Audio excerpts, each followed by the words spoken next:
connaissez cet objet? Regardez. Doing.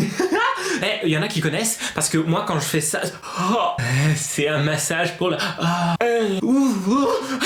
fait bizarre. Il y en a qui connaissent ici le petit masseur. Par contre pour le rentrer c'est pas facile. En fait tu te masses, tu te détends, et pour le ranger tu t'énerves. Donc tu le ressors pour te détendre, et tu le re-rentres et tu t'énerves. Ah ouais, je voulais vous montrer un autre truc avant de commencer. En fait j'ai une figurine Max Payne depuis longtemps, je sais pas ce qui se passe. La figurine elle se penche, il fait un peu comme dans le clip de Michael Jackson, la Smooth Criminal. Il y a peut-être un esprit quelque part qui plie mes figurines. Voilà, c'était l'info inutile du jour. Ne me remerciez pas. J'ai les cheveux longs, et oui j'aime ça. On a tous déjà connu des moments de honte. Ces situations où un truc ne se passe pas comme prévu, où un accident arrive, ou alors on dit quelque chose qu'il ne fallait peut-être pas. Et ensuite, on est dans un moment de gênance extrême. Dans cette vidéo, je me suis souvenu de quelques-unes de mes pires hontes. Et en cherchant dans mes souvenirs, je me suis rendu compte que finalement, j'en avais pas mal des pires hontes. Dites-moi dans les commentaires quelles sont vos pires hontes. Et restez bien jusqu'à la fin de la vidéo parce que j'aurai besoin de vous. Vous pourrez peut-être figurer dans une de mes prochaines vidéos. Bonne vidéo à tous, on se retrouve à la fin. Cette première honte remonte à la fac quand j'étais en première ou deuxième année de fac, je sais plus très bien. On avait une prof d'histoire qui était vraiment particulière. Bon, à l'époque j'étais déjà un petit clown, bon ça remonte à l'école primaire, mais bon, ça c'est un autre sujet. Je m'amusais à imiter cette prof là en particulier. Et donc on me demandait souvent de l'imiter. Et un jour on attendait devant la salle parce qu'on avait le cours avec cette fameuse prof et elle était en retard. On était devant la salle, on attendait toute la classe comme ça et à un moment on m'a demandé d'imiter la prof. Et donc je me suis bien évidemment exécuté. Je ne sais pas pourquoi je fais ça. J'étais là comme ça, il y avait les élèves ici, moi j'étais devant eux, et j'imitais la prof. Vous allez peut-être la reconnaître. Excusez-moi les enfants, j'ai eu un petit accident sur l'autoroute, mais rien de grave, j'ai vos petites copies, vos petites corrections, on va travailler. Mais à ce moment-là, en plein, pendant mon imitation, je me donnais à fond, j'étais dans un show, enfin bon, j'étais parti au plaboum. Je vois les élèves qui commencent à arrêter de rigoler et qui me regardent bizarrement. Ils étaient en mode... Je comprenais pas. En fait, il y avait la prof derrière moi. Et moi je continuais mon imitation. C'était très gênant. Ça c'était la situation. Alors les enfants, ne vous inquiétez pas, je suis bien arrivé, j'ai vos petites filles. Bah quoi, qu'est-ce qui se passe? Pourquoi vous me regardez comme ça? Eh ben alors Maxime. Eh bien qu'est-ce que vous faites? Bonjour. Allez en classe, plus vite que ça. Par là, je vais... Oui, mais... Pourquoi il parlait comme ça enfin? Oh. Et depuis ce jour, je rends toujours hommage à cette professeure que j'ai beaucoup aimée et qui est maintenant devenue Madame Duclicquot, professeure d'histoire géo instruction civique et qui est largement inspirée de cette prof d'université. Merci madame. Encore une honte à l'école, et encore une fois c'était à l'université, mais cette fois c'était en cours d'anglais. On avait une prof d'anglais qui ressemblait un peu à Mr Bean mais version féminine, donc je vous laisse imaginer. Elle était adorable, elle était super gentille, vraiment on l'adorait, mais elle avait un petit problème au niveau des yeux. En fait, il y avait un œil qui disait merde à l'autre. Les yeux partaient comme ça, au lieu d'être tout droit, ils partaient comme ça. Bon bah voilà, ça arrive, c'est pas grave, elle voyait très bien, mais en fait nous, on ne savait jamais qui elle regardait. Donc en fait on était là assis dans la classe, et à un moment donné, donc elle regardait dans notre direction.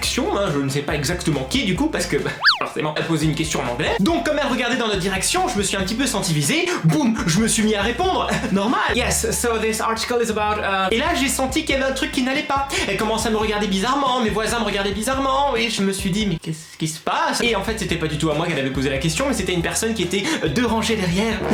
Voilà. Excusez-moi mais bon, je vois pas très bien vous regarder hein. Évidemment je lui ai pas dit ça, j'ai dit oh sorry. Et puis ensuite je me suis tapé un gros fou rire avec mon ami. Vous savez c'est comme ces situations où vous voyez quelqu'un dans la rue qui vous dit hey, et en fait vous faites oui, et en fait c'était pour quelqu'un qui était derrière vous. Donc vous faites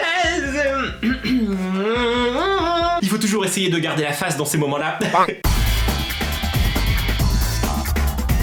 Alors cette troisième honte se passe encore à l'école, mais cette fois c'est un peu plus tôt, on est au lycée et ça ne concerne pas un cours, un prof, mais ça concerne une fille avec qui j'étais très souvent, on était super proches, tellement proches qu'un jour au téléphone elle m'a fait sa déclaration, donc j'étais très content, mais ma réponse n'a pas du tout été à la hauteur et c'est encore une honte pour moi aujourd'hui. Alors je vous refais la scène, je vais interpréter moi-même le rôle de cette jeune fille puisque on n'a pas un budget de malade ici. Voilà. Allô? Ouais, ça va? Ouais, toi? Bah ouais, ça va. T'es bien rentré chez toi? Ouais, merci. En fait, je voulais te dire un truc, mais je sais pas comment te le dire. Bah, vas-y, hein. Bah, en fait, je crois que je suis amoureuse de toi. Alors, il faut savoir que moi aussi, j'étais un petit peu attiré par elle et que je me voyais bien être en couple avec elle. Bon, les couples de lycée, vous voyez. Mais ma réponse, finalement, a coupé court à l'histoire. Bah, tu dis rien? J'ai envie de vomir. Bravo, Max. Heureusement, elle l'a bien pris. Non. Non, l'émotion, quoi, tu vois, c'est parce que, bon, on se voit demain matin, hein, c'est ça, allez, bye. Finalement, on s'est vu, mais on est restés potes, et puis c'est tout. Et puis voilà.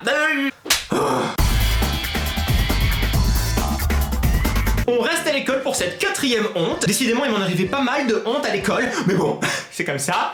Et là, peut-être que ça vous est déjà arrivé. Vous savez, quand vous avez des interrogations au tableau, vous êtes appelé un petit peu de façon aléatoire pour aller corriger l'exercice au tableau. Arrête de faire ça avec tes mains. Eh bien, cette fois, c'était mon tour. Et en fait, le stress me provoque quelque chose de gazeux. Ce qui arriva me marqua pour le reste de l'année. Oui, alors, pour calculer, il faut, pardon, c'est... Alors toute la classe évidemment a rigolé de moi, bien sûr, hein, c'était un moment très très gênant. Sauf que le prof n'était pas du tout content, il pensait que j'avais fait ça pour faire rire la classe. Pas du tout, hein, c'était un vrai rototo. Bon, tu arrêtes tout de suite de faire le malin, Maxime, et tu corriges l'exercice. Mais non, c'est pas une blague. Et arrête de roter. Arrêtez de rigoler. Heureusement, ce n'était qu'un rot. Hein. Je n'ose imaginer la scène en faisant un... Voilà. Alors pour cette 5e honte, on est quelques années plus tard. Je suis caissier chez Monoprix, c'est un petit job étudiant. Je fais ça tous les samedis, ça je vous en ai déjà parlé dans une précédente vidéo. J'étais à la caisse, mais il fallait aussi que je range dans les rayons, que je range les vêtements, que je plie, etc. J'étais un petit peu l'homme à tout faire dans le magasin. Et donc, qui dit travailler le samedi, dit travailler avec plein de clients. Le magasin était très rempli parce que le samedi après-midi, les gens font leurs courses, normal. Et moi, j'étais là en train de ranger comme ça dans les rayons. Et à un moment donné, j'avais plein de vêtements dans les mains, comme ça, pour aller les ranger. Parce qu'évidemment, les clients, ça ne range pas les vêtements. Ça les essaye et puis ça les pose un peu partout, comme ça. Au rayon beurre, au rayon jus de fruits, un petit t-shirt au rayon chip. Ah, voilà! Donc, j'étais chargé de vêtements comme ça. J'avance. Et là, arriva ce qui arriva. Tout va bien, c'est bon. En réalité, j'avais glissé sur un cintre, le sol étant dur et très glissant. J'ai mis le pied sur le cintre et je suis parti comme ça. Je me suis écrasé comme une crêpe, pour être poli. Et tous les vêtements que je tenais sont tombés sur moi, j'en avais partout. J'avais les cheveux dans tous les sens. Et bien sûr, tout autour de moi, les gens qui faisaient leurs courses se sont arrêtés. C'est comme si pendant 2 secondes, le temps s'était arrêté. Tous les regards braqués sur moi. Et ça va. Et au final, je m'étais fait un énorme bleu à l'épaule, mais bon. Voilà. Cette avant-dernière histoire se situe à peu près à la même période, mais ça n'a rien à voir ni avec l'école, ni avec Monoprix, mais avec la télévision. Oui, parce qu'en fait, j'ai une amie qui à l'époque était candidate pour l'émission N'oubliez pas les paroles avec Nagui, ça passe toujours sur France 2 d'ailleurs. Je sais pas si c'est encore comme ça, mais à l'époque, les candidats, ils avaient droit à des jokers humains, des jokers vivants, des amis généralement qui venaient, qui étaient assis à côté et qui pouvaient servir de joker pour aider la personne à répondre à une question. Les candidats, quand ils arrivent dans cette émission, au tout début, ils chantent une chanson. Et nous, on avait décidé, parce qu'on était 2 jokers, de danser un peu derrière elle. Et on avait décidé comme ça de faire la danse de Rabbi Jacob dans le film, où on danse un peu comme ça. Alors malheureusement je n'ai plus les images de l'émission, mais je vais vous recréer l'ambiance et la chorégraphie, oui, pour votre bonheur.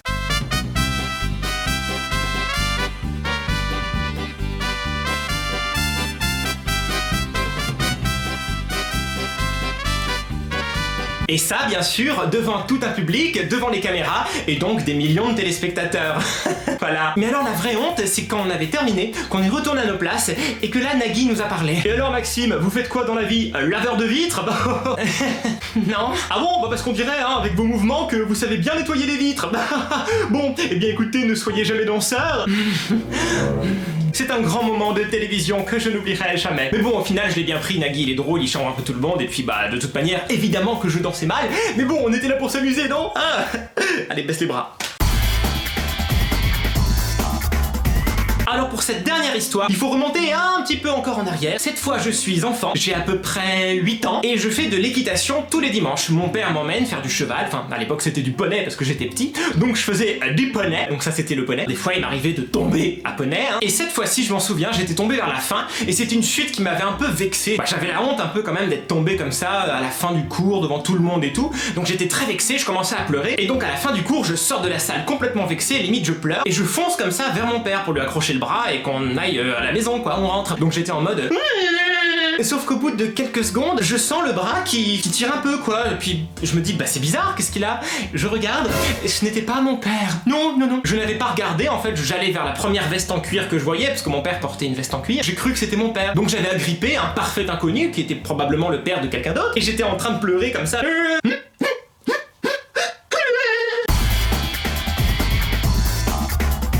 Et surtout, surtout, le message que je voulais faire passer, c'est que dans la vie, il faut savoir rire de tout et même de soi-même. Si vous tombez, si vous arrive un petit truc, si vous dites une gaffe, quelque chose, eh bien, il vaut mieux tourner la chose en dérision, il faut rire, etc. Parce que finalement, il n'y a rien de grave. Bon, à part évidemment si vous tombez et vous cassez quelque chose, il vaut mieux rire des choses et vous verrez que tout marche beaucoup mieux ensuite. Restez positif.